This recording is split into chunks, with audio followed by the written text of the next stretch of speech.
Alexander the Great, the conqueror of empires. Alexander the Great, the man who conquered the world. The roar of battle filled the air, the clash of swords rang across the battlefield, and the dust of fallen empires swirled around a single man, Alexander the Great.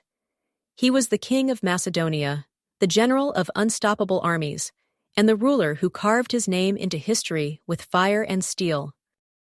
Born in 356 BC, in the kingdom of Macedonia, Alexander was not destined for an ordinary life. His father, King Philip II, was a brilliant warrior and strategist, determined to unite Greece under his rule. His mother, Olympias, told him that he was not just a mortal, he was the son of Zeus, destined for greatness. From childhood, Alexander trained to be a warrior. He tamed the untamable horse Bucephalus, proving his fearlessness at just 10 years old.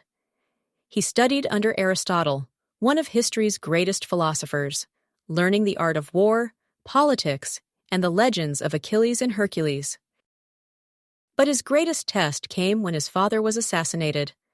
At just 20 years old, Alexander became king, and the first thing he did was crush all who opposed him. The Greek city-states saw him as a boy, too young to rule, but Alexander moved like a storm. In a single year, he defeated every rebellion and united all of Greece under his rule. Then, he turned his eyes toward the greatest empire the world had ever seen, Persia. The Persian Empire, ruled by King Darius III, stretched from Egypt to India. No one had ever dared to challenge its power. But Alexander was no ordinary king. With only 40,000 soldiers, he crossed into Asia, landing in Persian territory. He burned his ships behind him, telling his men, "We will return home in Persian ships, or we will die here." Then the conquest began. At the Battle of Granicus, Alexander led the charge himself, cutting down enemy generals, proving that he was not just a king, he was a warrior. City after city fell before him. Then, in 333 BC, he met King Darius himself at the Battle of Issus. The Persian army was massive, outnumbering Alexander's forces nearly 5-1. But numbers meant nothing to Alexander's brilliant strategy and fearless attack. He crushed the Persian army, forcing Darius to flee the battlefield, leaving behind his mother, wife, and daughters in Alexander's hands.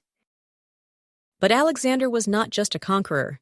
He was a king who respected his enemies.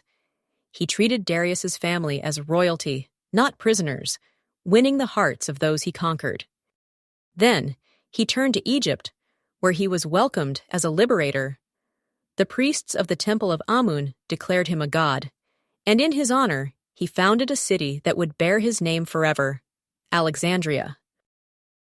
But the war was not over. Darius raised one last great army, ready to stop Alexander at the Battle of Gaugamela. The Persians had chariots with spinning blades, war elephants, and endless soldiers. But Alexander was faster, smarter, unstoppable. In the dead of night, he moved his army into position, forcing Darius into a battle he could not win.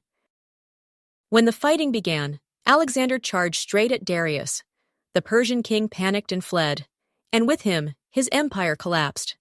The once great Persian Empire was now Alexander's. But conquest was not enough. Alexander wanted to reach the ends of the earth. He marched east, deeper into India, where he faced King Porus and his war elephants. The battle was brutal, fought in torrential rain, but once again, Alexander was victorious. Yet, after 11 years of war, thousands of miles of conquest, and over 70 cities founded in his name, his army had had enough. The soldiers, exhausted, refused to march further.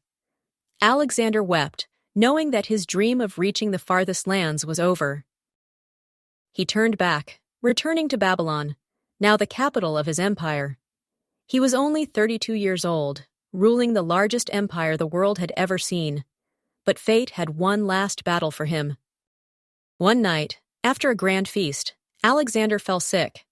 Was it a fever, malaria, poison? No one knows. For 10 days, the greatest conqueror in history lay dying, his body failing, but his mind still dreaming of new lands to conquer. As his generals gathered around him, they asked, "Who will rule after you?" With his final breath, Alexander whispered, "To the strongest." Then he was gone. His empire, built on war and brilliance, did not survive him. His generals fought each other for power, dividing his lands into separate kingdoms.